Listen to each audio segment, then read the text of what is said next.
This week's episode of the Rural Woman Podcast is brought to you by the patrons of the Rural Woman Podcast. This amazing group of individuals contribute financially to the Rural Woman Podcast to ensure the stories of women in agriculture hit your earbuds each and every week. Want to join them in supporting the stories of women in agriculture while getting access to extended episodes, patron-only episodes, and other great perks? Head on over to wildrosefarmer.com to learn more about how you can become a patron through Patreon.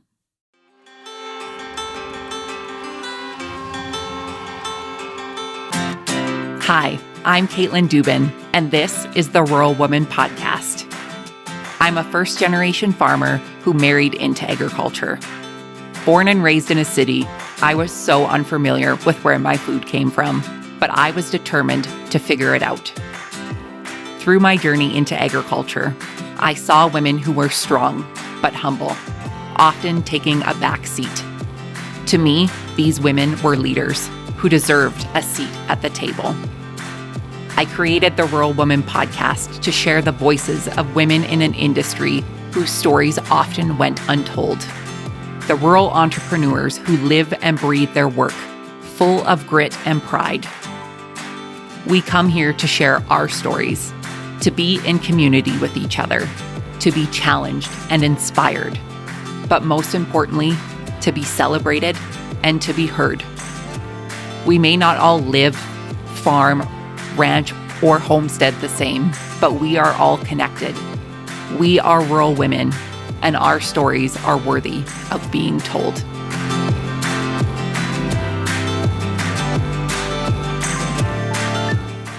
Hey everyone, welcome back to another episode of the Rural Woman Podcast. This week, I'm joined by someone who is truly changing the game when it comes to mental wellness and personal growth in agriculture. Kacee Bohle is a fourth-generation farm kid from Indiana, a homeschool mom, and the founder of AGRIMINDS, a coaching platform built specifically for folks in ag who are ready to grow with intention. After spending years in corporate America, Kacee made the leap into entrepreneurship and hasn't looked back. In part one of our two-part conversation, Kacee shares how her personal journey from rural roots to professional reinvention led her to a life of coaching, mentorship, and deep connection with the ag community. We talk about general dynamics on the farm, redefining success, and how burnout often shows up when we're doing too much of the wrong stuff. She's passionate about helping ag professionals set boundaries, get clear on their values, and stop spinning their wheels trying to do everything.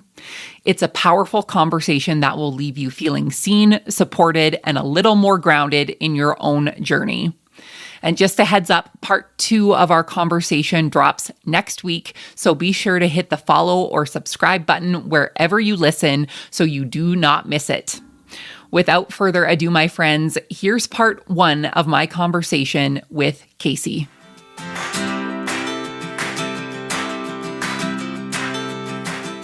Kacee, welcome to the Rural Woman Podcast. How are you today? So good. Thank you for having me on. I am so excited to see you, to meet you, and to be able to share your story with my audience and all of the really neat things that you are doing for agriculture. So tell us who you are, where you're from, and how you got your start in agriculture. Yeah, so my name is Kacee Bohle, and I am in West Central Indiana. Grew up on a row crop farm. We raised corn and soybeans, and have been in the ag industry my entire career. I worked professionally in the industry for just about 15 years. And then back in 2023, left corporate America and started my own coaching and training business. Very cool. And this is all very high level. I want to dive into all of the things. So tell me more about the farm that you grew up on. So it's fourth generation. My dad's side. And I was one of four daughters, three daughters now remaining. And I thought that I was going to come back home to the farm and do all the things. And turns out it's just not as easy as that. And so I was one of those kids that experienced what it's like to come back to the farm and realize there's not quite a place for you right now. We aren't a huge farm. Like I said, we farm corn and soybeans. And so during the busy season, we need the extra help. But on the off season, there wasn't a whole lot for us. We don't have livestock anymore. That was all done and gone before I was around. When my dad was a kid, that's when we had livestock. And so it was kind of one of those things where it's like, okay, we know you need extra help here and I want to be available for you, but like, what do I do in summer? What do I do in winter? And so that's when I had to go and get a big kid job, like in town, right? And do all that. So today, my husband and I still help out on the family farm, but it's just my mom and dad running the show now. And my sisters help out now and then as well. I think, those are important conversations to have about those multi-generational farms and the realities of coming back to the farm and it not essentially being able to support other families. It's not just you yourself coming, it's your husband, it's children, it's a next generation. Talk to me about having those conversations at the young age that you were coming back to the farm and saying, hey, I want to do this, but it not being viable for you to do. Oh, it was so hard. I was the daughter that was by my dad's side all growing up. And then my sisters were, either with my mom or whatever. My oldest sister, she's the one who's passed away. She was the one that was kind of like the black sheep and wasn't really at home. She kind of did her own thing. She was much older than all of us, right? And my two other sisters were with my mom quite often. I was the middle child and kind of clung to my dad. So I was the daughter that went to the farm. We went and checked fields. I was always riding around with my dad and my grandpa. And so I just thought, I don't have any brothers. My other sisters are not interested in the farm. If I don't take this farm over when it's my chance, then it's done. All these generations ahead of me that have built this farm up to what it is today, I just put that responsibility on my shoulders of it's up to me. And I carried that weight and that expectation and that responsibility around for years. And I mean, all growing up, that's what I wanted to do. I was going to come back home and I'm going to run the farm and I'm going to be the farmer, right? I know what I'm doing. I have a passion for it. Like this, let's go. And then, so when I graduated from college, I came home and I said, hey, I've got this fancy ag degree. I have all these ideas. I have the drive. And my dad and my grandpa were like, that's great. So go clean out the grain bin. You can go put the new sweeps on the cultivator, like gave me all the grunt jobs. And I was kind of mad about it because I was like, no, like I'm ready. Like put me in the combine, put me in the tractor, like give me the captain's chair. And it just didn't fit yet, right? Like I couldn't do that full time. There wasn't a need for me, let alone could they afford to pay me what I thought that I deserved, right? Like I was ready to spend money and I needed to make money. And so I went and got a job at the local John Deere dealership. And so I was a parts girl for 3 years and I did that on top of farming. So I went, worked at the dealership and then came home and farmed on nights and weekends. And it just kind of got to the point where I told my dad, I'm like, I'm exhausted, right? Like I came home, this is what I told you I wanted to do. But here I am, like it was like 23 at the time. And I'm like, I have been working my butt off at the dealership, coming home, farming, helping y'all. And I just cannot do this. Like I'm pooped. Like this is not what I envisioned life being like when I came home from college. And, he and I just sat down and I had started dating the guy that I dated in college again. So when I was in school, he and I got together. And when I graduated, I said, hey, see ya, like I'm not doing the whole long distance thing. I'm moving back home to the farm. It was kind of a mutual understanding. And then, 2 years had gone by and he and I had got reacquainted. And so I told my dad, like, I'm getting real serious about this guy. We're dating again. Like, there's a job opportunity in Missouri. So I'm in Indiana. There's a job opportunity in Missouri, which happened to be where my now husband grew up. And, I can go work for corporate Deere. And I was wrestling back and forth. And I was like, I think I'm in love with this guy. And I kind of want to go be with him. But I also have this job opportunity. But with that means I leave the farm. And I was so torn. And I was so just upended about everything. Cause I'm like, what do I do? Like I came home, I gave this farm a shot and I haven't, I've been here and I can't do this anymore. So I had to sit down with my dad, and finally we just kind of had that really rough conversation. He's like, you've got a 401k with John Deere already. You've made your mark. You can climb that ladder. You can start going. You are, into this guy over here. If you want to go give that a shot, like, I think you should go do that. And I was so mad. I was like, what do you mean I should go? Like, are you like, you don't want me here? It was so difficult to have that conversation. And to be honest with you, I didn't have anybody to talk to about it.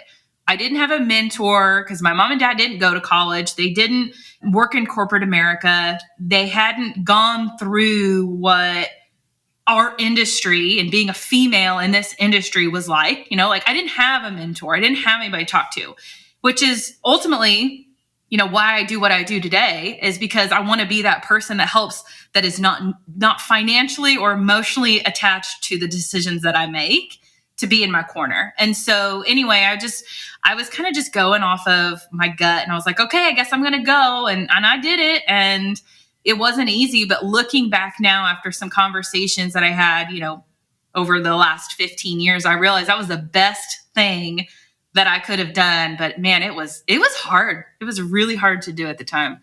Yeah. I'm over here, like, just jotting all of the notes down and all of the wisdom that you just spewed to us. I say that in the best way, because the thing that I hear the most with especially the younger generation of farmers who want to take over their family farm is the expectations that they have themselves versus the expectations that the older generation has, and the unspoken expectations that are never said between the two. And what you and your dad did was so important. Those conversations are hard to have, obviously.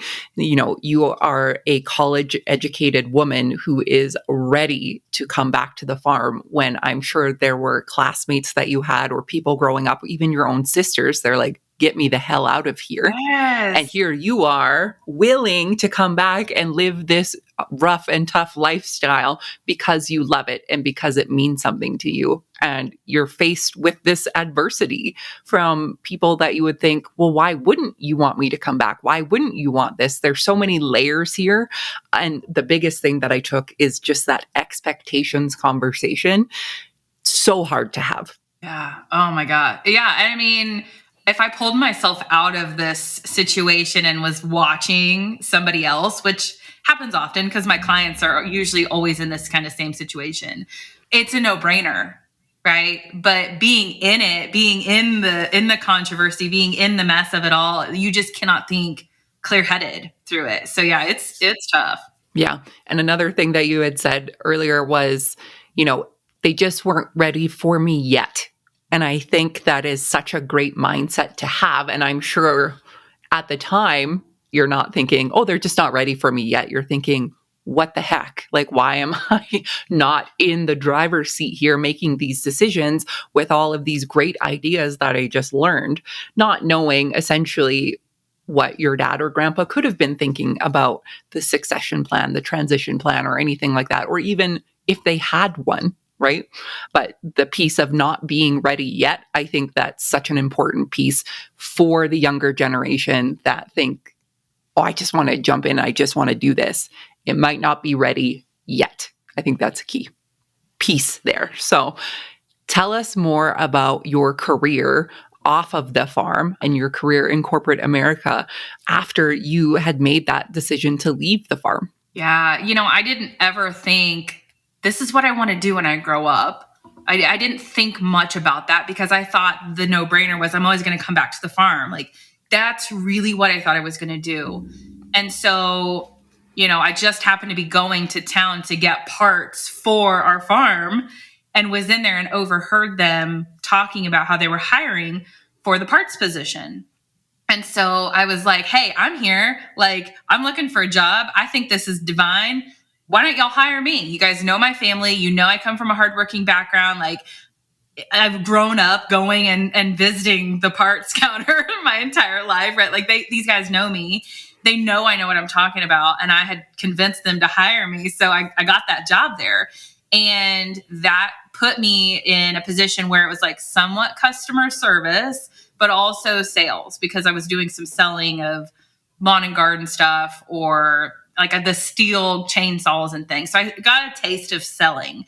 And so when I left the dealership and went to corporate John Deere, I was a regional sales manager, which meant I was kind of the liaison between the dealership and corporate. So I was teaching the dealership how to run the systems, how to file for warranties and claims, and train them on how to promote certain products or, push promotions, right? And so that kickstarted my job into sales. And I felt like every job that I applied for afterwards, I was like, it has to be sales. Like I was in the sales rut because that's what I had experience in. I didn't have experience in marketing, didn't have experience in advertising or anything. It was just always sales. And so I kind of like, I don't know, I was in this rut, and I applied for other types of jobs, but hey, you don't have the background, you don't have the experience. So I'd apply for another sales job, I'd get the sales job. And about every 2 years over this 15-year span, I job hopped. I was a career job hopper. I was so burnt out and miserable in like every job that I had by year 2. And I blamed the product. I blamed the coworkers. I blamed the company culture. I blamed the location. I mean, I was just like burnt out. I got really excited about the newness of a job. And then once I got in there and I like got it all figured out, by like year 2, I was like done. I was just burnt out. I was done. And then I finally just realized like something's not working, and I think it's me. And so I started applying for some different roles, and, I said, hey, what can I do? Can I like train? Like, what can I do to get in here? Because I'm stuck in this sales role. And so I finally ended up getting a position at a company where it was a buying role. So I was purchasing, doing forecasting and things like that. And if it was a trainee position, then after 18 months, you'd get moved into a full-time position. And I hated it. Oh my God, I was miserable. I was in an office crunching numbers in front of a computer all day. And I was like, this is so not what I thought it was going to be. In the mixture of all that, I had a kid, I got married, I was still 5.5 hours away from my mom and dad, so many other things that I was dealing with. But to get back to the original question about like my career and like, what did that look like? It was all over the place. I was miserable. I was job hopping. I was checking boxes. And I finally got a role where I was able to move back home. It was still a sales job. It was still a traveling job. I've pretty much worked from home my entire career. Like I traveled for a living. So I had a home office, but I finally had a position open up where it was in Indiana, and I could live about 3 miles from my mom and dad's house. And so I was like, let's go. So we finally moved back to Indiana. And once I got here, I realized like, I don't want to do this anymore. And so when I got back to Indiana, Purdue Extension had a leadership program through our county.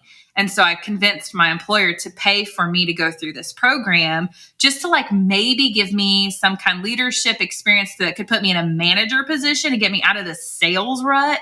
And so I did that program, and it like opened up a whole new perspective, look at life. I mean, I was like, oh my gosh, this is awesome. The thing that I've been craving has been personal growth and professional development. And I just didn't know there was a name for it. And so like, I just like dove into all of these, I wouldn't call them self-help books, but they kind of were. I loved the psychology behind it. And I was like, oh my gosh, that makes sense why I do this. That makes sense why I do that. Or that makes sense why so-and-so speaks this way. And we continue to butt heads, right? Because we just don't have the same personality types. And so that's really where it kickstarted everything for me. And I'm like, oh, that's why my dad and I didn't see eye to eye on this. That's why I get really burnt out and frustrated when he assigns me this type of task, and why I really like doing this type of task. And it just like gave me a science and an explanation behind my feelings. And I'm a feelings person, which is not necessarily something that's always talked about in ag. Like I love talking about feelings. And anytime I say that, people are like, oh God, is she going to cry? Like, no, it's like, everything in our industry is emotion driven and nobody wants to talk about it. And so when I finally had this light bulb moment behind like why I feel the way that I feel, why I do the thing that I do, it made so much sense. And then that's what kickstarted my passion for coaching and ultimately led me to where I am today. There are so many things in here that I'm resonating with. Absolutely. The piece where you're talking about how, feeling that unsettledness every 2 or so years and looking for somebody to blame, right, is something that I know I've experienced in life. And especially when I had my quote real job, even as an entrepreneur, I feel that unsettledness. And now knowing more psychology behind it and reasons why you feel that way, I love that you're able to look back and have a different perspective of it and being like, okay, this is maybe why I felt like this. How can I move forward and do things differently so I don't feel that unsettledness anymore? What is it that needs to happen in order to move forward? And the piece about emotions and loving to talk about emotions and feelings, I can just feel people clamming up right now. They're like, I don't want to talk about my feelings. I don't want my wife to talk about her feelings. I don't want my mom to tell me hers. My mother-in-law definitely don't care about her feelings. However, when we're talking about feelings in business, I feel like there has just been such a shift within the last, I don't know how long, of, feelings coming into business and those being accepted because we realize now that there are humans behind these screens. There are humans behind the decisions being made, and feelings are involved in business as much as we would like to say, like, you can't be successful in business if you bring emotion and feeling into it. I will throw my wallet at any business that tells me the why and the how and just the absolute passion behind what they do versus the people who are like, this is our product. This is how it's like, not even how it's made or anything. This is our product on the shelf. You should buy it because XYZ. There's no feeling behind it, right? Kacee, tell us about your current venture and what you have started for yourself. Yeah. So a little bit of context as to why this started. So I mentioned I didn't really have somebody to go to when I was looking for support. I didn't feel like I had the tribe, right? Like around that time, everybody was like, find your tribe, find your tribe. And it just like really pissed me off. Like, if I'm just completely honest with you, it's like, stop. I live in the middle of nowhere. There's no tribe. Like, it takes me an hour to get to a legitimate town, right? Like, there's no tribe here. And the people that are close by in the small little podunk towns that are down the road, I don't want anything to do with them. I don't want them to know my business. Stop trying to tell me to find my tribe. And around that same time, Facebook groups were becoming more of a thing. And so I created a Facebook group that was just like, hey, if you're a woman in ag that wants to talk about personal and professional development and share resources and just kind of like be in a group together, come join this group. And I had like 400 people join in like the first week or so. And I was like, holy cow, like, I'm not the only one who has this need. And then I started to have a couple of messages from some males that I knew in the industry. And they're like, this sounds really cool, but I'm a guy. Can I still join? And I was like, oh, I got to rethink this because I wanted to talk to other people who were going through the same things I were, right? Like taking over the farm. I'm not the male. I'm not the son. I'm not a male, in this industry. And so I had like this, not that I've ever had a victim mentality around this, because being a woman in ag has never meant anything to me. I'm a female who happens to be in ag. That's not a card I'm playing. But what I didn't have was somebody who knew what it was like to have a kid, like literally be pregnant on the job, right? Like it's a different perspective. I didn't have anybody who had gone through this, who was trying to climb this ladder. I just was looking for a mentor. I was not trying to play a card. I just want to make sure that's really clear. And I didn't have anybody to talk to. And the women that I did have that I could go to were mentors or peers, right? Like they were saying, this is what I've gone through. Here's my advice. and either do what I've done because it worked or don't do what I've done because it didn't work and I don't advise it. So learn from me, right? And I didn't want that. I didn't want opinions. I didn't want advice. I needed resources and I needed somebody to be in my freaking corner to help me figure out what I should do, not here's what you've done. And there is a difference. And I've learned this through the certifications that I've gone through. There is a big difference between being a mentor, being a consultant, being a counselor, and being a coach. Those are all very different hats. And a lot of people don't know the difference and they interchange them. And I didn't know the difference either, but I didn't know that that's the hat that I needed to find. That was the person that I needed. And so I created this Facebook group and I started getting all of these people messaging me because, I was the founder of the group. And so all of a sudden they thought I had answers. And so they were like, Kacee, who do you know in this group that does X? Or, hey, I want to apply for this job. Do you think you could help me with my resume? And I'm like, I don't have any idea how to do any of this. Like, I don't know what I have said to make you think that I am qualified to give you any sort of advice. But I didn't know what to do. Like, I was getting a lot of people in my inbox. And it was a little overwhelming because I'm like, I don't know what to do with this. Like, I'm not qualified. I have screwed up my own situation. Like, I don't have any advice for you. I'm failing, right? I came here to find the solution. And I found like all of a sudden I had a realization that that's how this has always been. I've always been the person, even in the checkout line at the store, somebody just opening up their heart to me in the middle of public. Like, I've just always been that person that people just feel like they can just let it all out with. And I'm like, okay, I hear you, God. Something's happening. I'm putting some pieces together. And I realize there's something I can do to help these people. And in that process of helping other people and by asking really good questions and getting really curious, it gave them the power to answer their own questions. It gave them the power to solve the thing that they were looking for without me having to do the work, having the responsibility of doing the work, and not taking credit away from them. And so turns out there's a term for that, and that's called coach. I learned that through all of this, learnings that I've done. And so I just wanted to provide the context, like what I do today purely came from the type of person I wish I had years ago. And so I went through the Purdue Extension Leadership Program, met some people who were a part of Maxwell Leadership. So John Maxwell's kind of like this, professional development, personal growth guru. And so I went through his program, became a certified leadership coach. I went through Ramsey Solutions, became a certified financial coach, because the conversations I was having with clients and the conversations I was having in this group all stemmed around those things. And I wanted to be able to talk about it knowledgeably.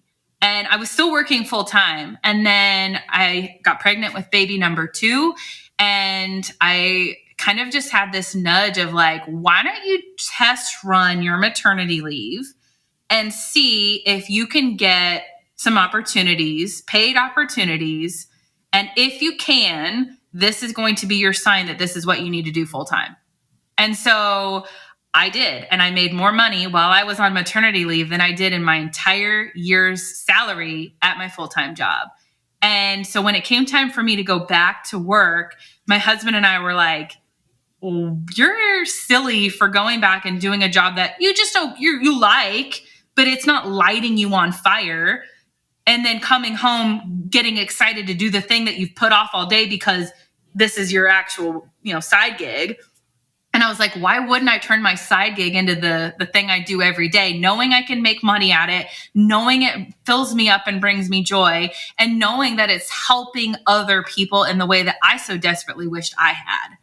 And so I just literally walked out on faith and said, okay, this is what I'm calling myself. This is what I'm doing. This is who I'm helping. Here's how I'm going to do it.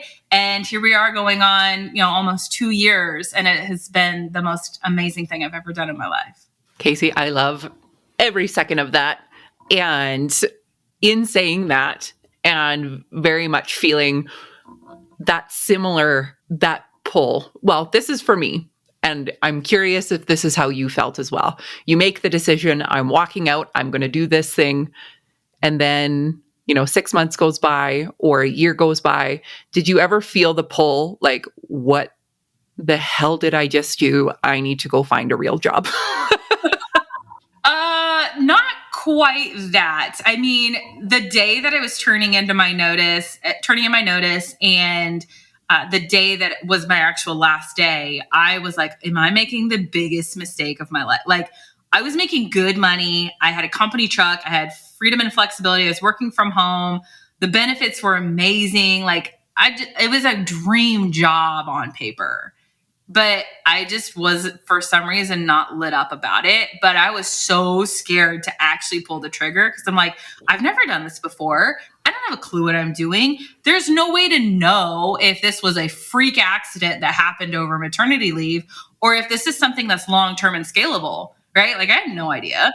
And so I did it. And then the day that I woke up, that was like, okay, you're not an employee anymore. Like, what are you going to do? I was like, I don't know what to do. Like, where do I start? And so there was never a time that I thought I want to go back and work for someone. It has never crossed my mind that I wanted to go back and ever be an employee of anybody else's. Like, I don't think that I will ever have that thought of, I want somebody else to tell me what to do with my day. I don't think it's ever going to cross my mind again. But what I have had is, this is a slower month and I'm starting to panic because the income is not coming in the way that I thought it was. Or I have this employee mindset issue going on of like, am I being productive? Am I growing the way that I think I should grow? Like, it took me a while to unlearn employee mindsets and start actually having an owner mindset. And so that took me a while, but it never crossed my mind of like, oh my God, what have I done? I regret it. That's never crossed my mind. I feel like I'm exactly where I should be, but there have definitely been days where I'm like, okay, I need a sale, or like, I panicked around the financial side, but it's always ended up working out. Yeah, that's amazing.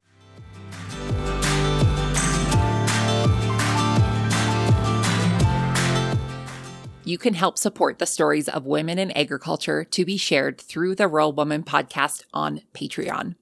What is Patreon? It's a membership-based platform that helps fund and support creators like me to create and produce content like this that you all love. New to the Rural Woman podcast Patreon is ad-free listening and patron-only bonus content and exclusive episodes. Learn more and join the patron gang today at patreon.com/The Rural Woman Podcast.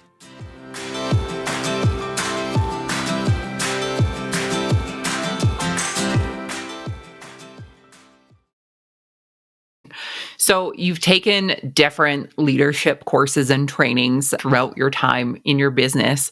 How have these different coaching programs and approaches meshed together to fit into the world of agriculture? Yeah, that's such a good question. And that's why I've taken so many different ones, right? Like I said, I went through the leadership one, which is really focused on professional development, and there is some personal growth in there. And then I also took the financial coaching, and right now I'm getting ready to wrap up the CAP Institute, which is coaching in positive psychology. And I take all of those different areas and I tailor it and blend them together because agriculture is all of those things, right? Like, when you talk about, let's just say your farming operation, you're trying to communicate with your employees. Maybe you're trying to be as productive with your time as possible. You are also talking about your mindset. You're also talking about your financial decisions. Like, it's so holistic.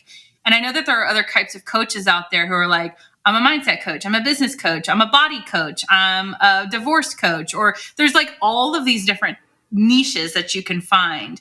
And I just say I'm an agriculture coach because I truly just want to help people in ag. And with that comes all of these different things.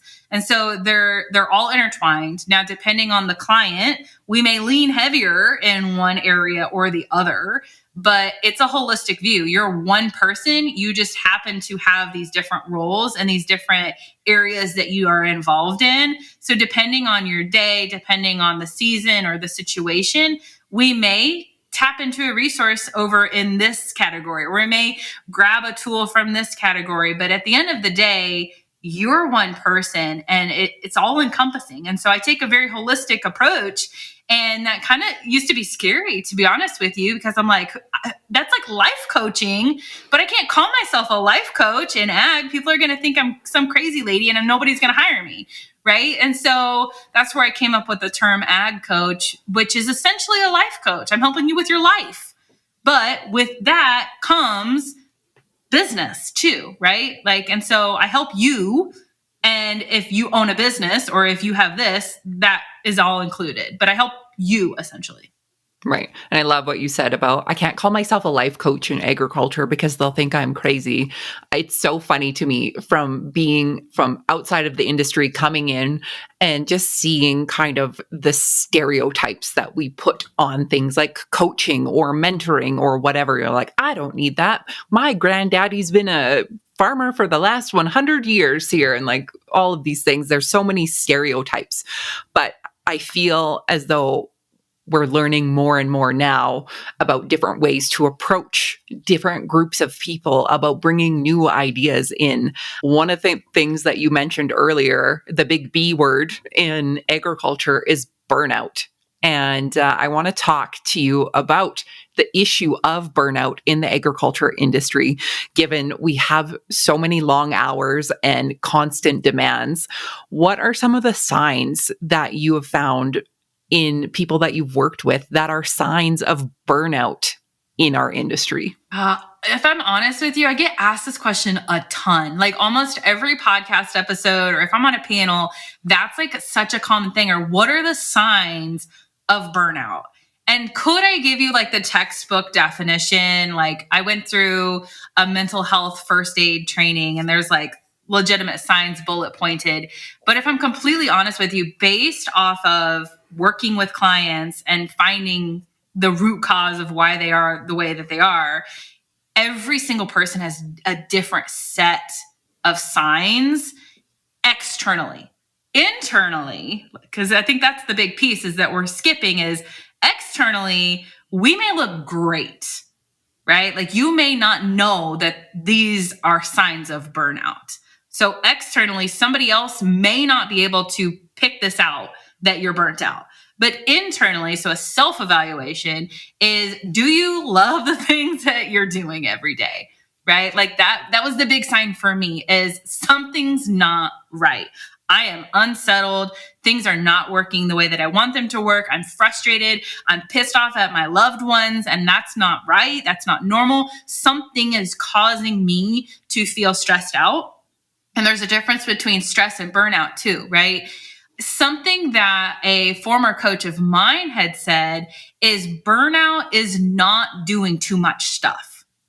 Burnout comes when you're doing too much of the wrong stuff. And I loved that because I was like, wow, I think you're right. Like that, I am doing too much of the stuff that doesn't fill me up, or at least I'm doing more of the stuff that's bringing me frustration than I'm doing of the stuff that's bringing me joy. And it may not be much. It just may be like just a tick higher, right? Like if you think about balance, you may have just a little bit more of the stuff that's not bringing you joy than the stuff that is. And so again, it's going to look differently for everyone as far as what the external signs are, but the internal signs are you're clearly not loving what you're doing. You're frustrated, you're tired, you're stressed out. It could be a physical health marker for you, like you have a pit in your stomach all the time. Maybe you're moody and irrational and irritated. I mean, there's a lot of signs, but at the end of the day, it's like you don't have hope. You don't have any sort of drive or motivation to do the things that you should be doing. That could be the biggest sign of burnout.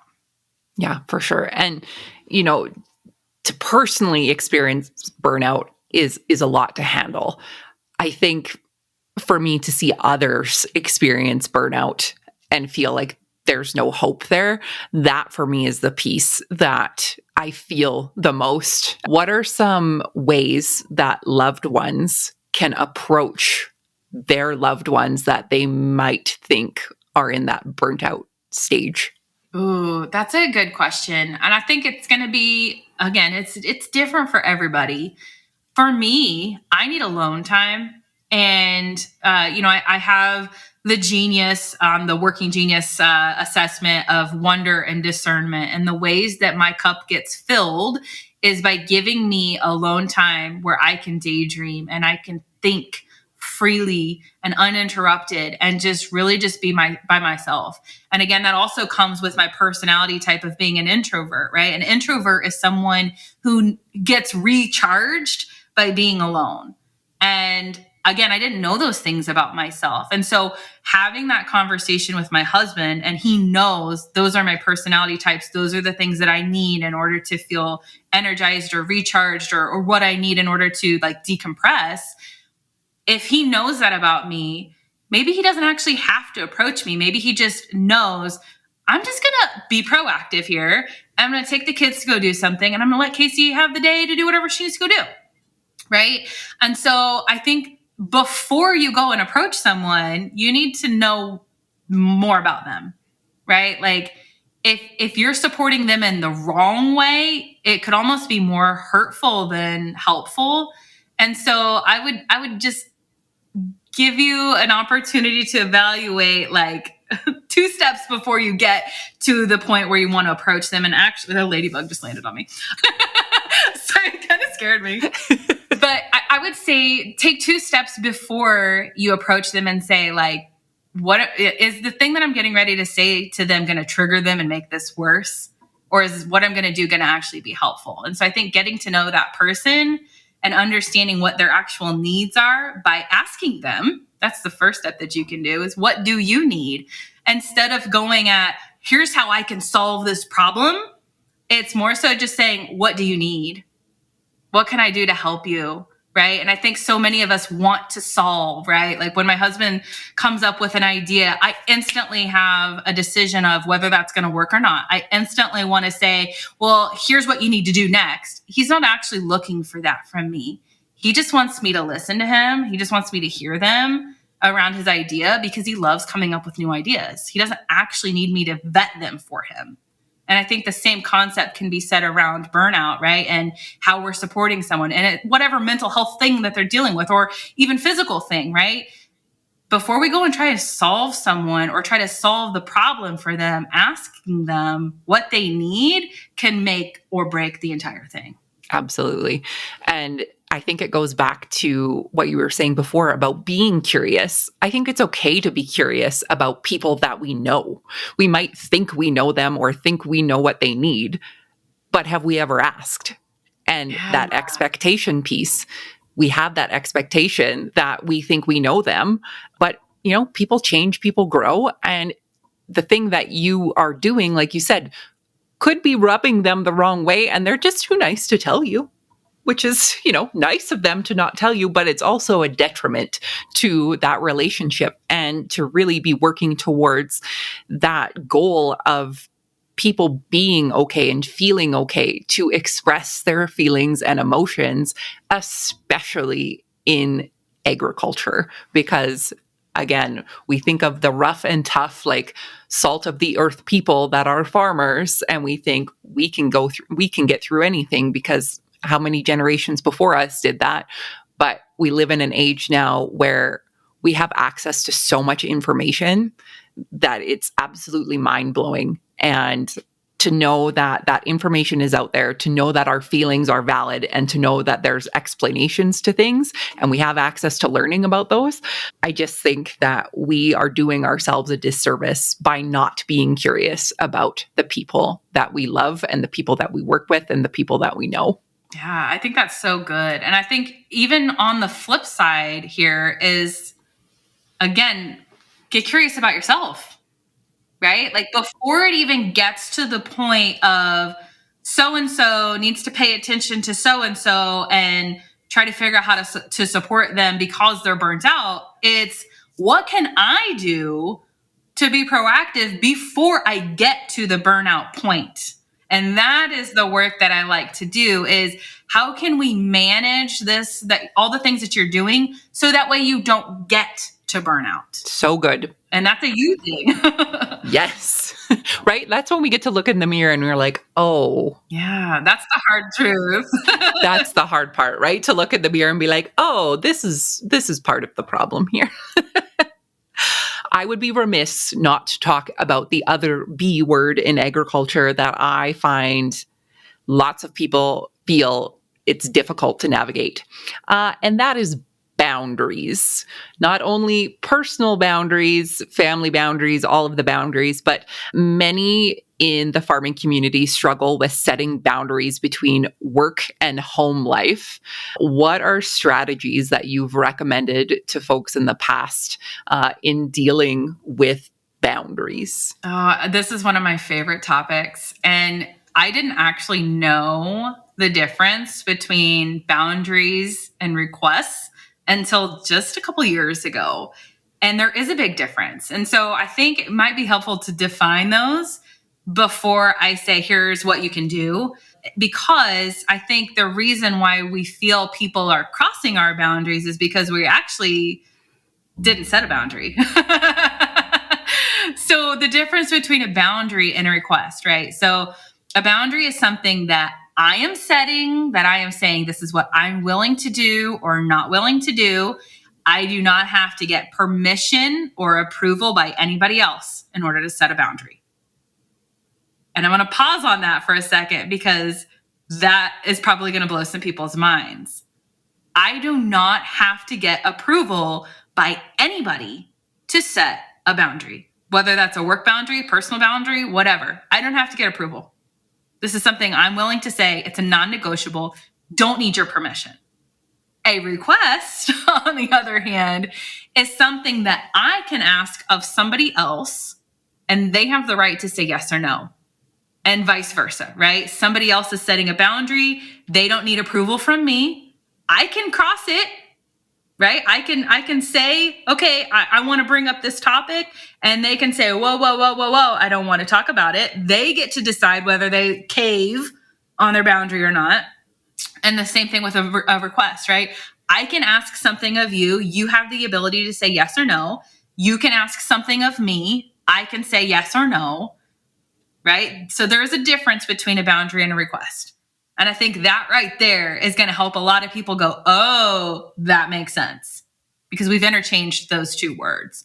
So in order to set really effective and clear boundaries is to define what your boundaries are. What are you willing to do, not willing to do? What are you willing to talk about? What are you willing to take action on? What are you willing to feel about something, right? Those are things that you do not need approval or permission by anybody else on. So defining what your boundaries are and then communicating them is where it gets really fuzzy, because most people just assume that that this is something I want to do or not do, right? And so the analogy I always like to use is a fence around a field, right? So just picture a square 40-acre field. You've got a fence around the edge. The fence is the boundary marker. It's going to clearly define what's supposed to be kept inside, protected, kept safe, responsibility. And on the other side is maybe not your responsibility. Maybe you're trying to keep things out, right? Some fields have legitimate fences around them. It's clear, it's communicated. There's no mistake. Some fences don't, and it's a GPS type of fence. And so that's the boundary marker. We know that marker is there, but the deer or a trespasser, they're not sure what that boundary marker is. So the communication is the thing that puts the physical fence there, right? We can put gates wherever we want inside of that fence row. We could have 100 gates, right? To open and close when and wherever we want, to access wherever part of the field that we need. We get to choose that, right? That's the communication piece. But here's the kicker. If you don't define and communicate your boundaries, somebody else is going to. And so that's my biggest piece of advice, is just start there. Figure out what you're willing to do or what you're not willing to do. Figure out what your boundaries are and then communicate them. And then the final piece is obviously stick to them because they're important to you. Absolutely. And I've loved how you have described that. And I've heard, I think essentially everyone's going to have their own vision of what setting a boundary will look like or how you can effectively set a boundary. But the way that you've explained it makes sense to me. And like you said, if you're not willing to have that communication piece and set that boundary, somebody else will do it for you. And that never feels good.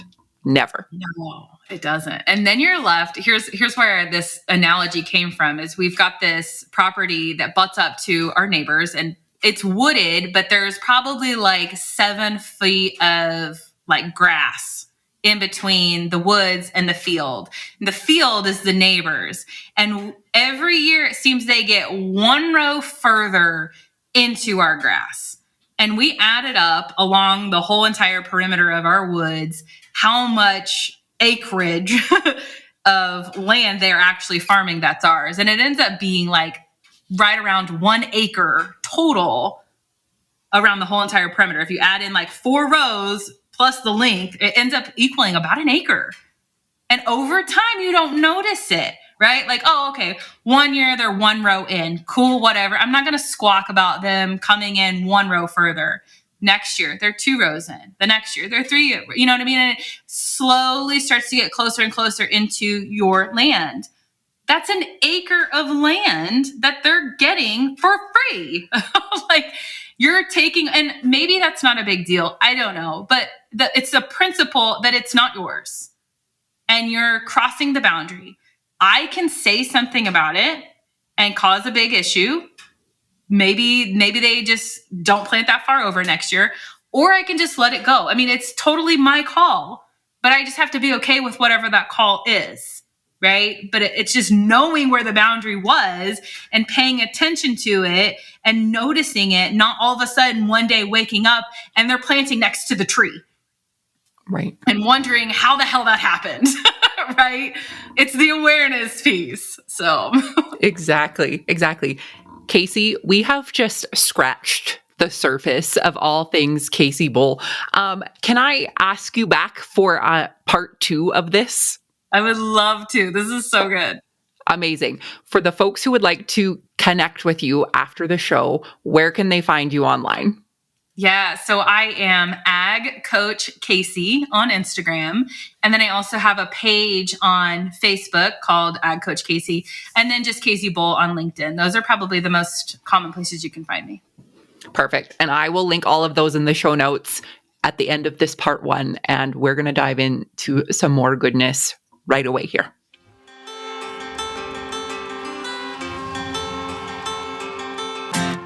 Thanks for listening to the Rural Woman Podcast. The Rural Woman Podcast is more than just a podcast. We are a community.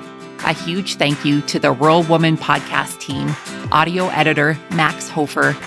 A special thanks to our Patreon executive producers, Sarah Riedner from Happiness by the Acre. To learn how you can become a Patreon executive producer or other ways to financially support the show, head on over to wildrosefarmer.com to learn more. Be sure to hit the follow or subscribe button wherever you listen to the podcast to get the latest episodes directly on your playlist. And if you are loving the show, please be sure to leave a rating and review on Apple Podcasts or any other platform that accepts ratings and reviews. You can connect with us on social media at The Rural Woman Podcast and with me at Wild Rose Farmer.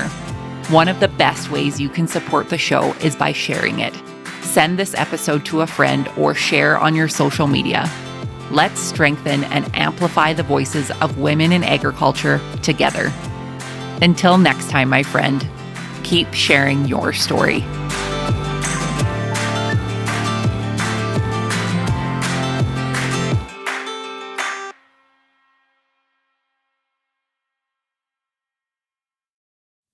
Did you know that you can get this same great episode of the Rural Woman Podcast ad-free?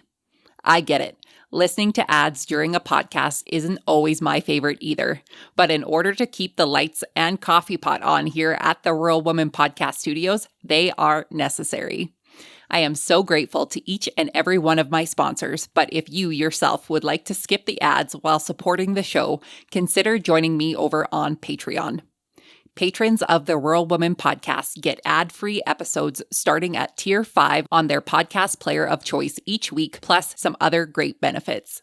Find out more by heading to the link in today's show notes to learn how you can become a patron through Patreon.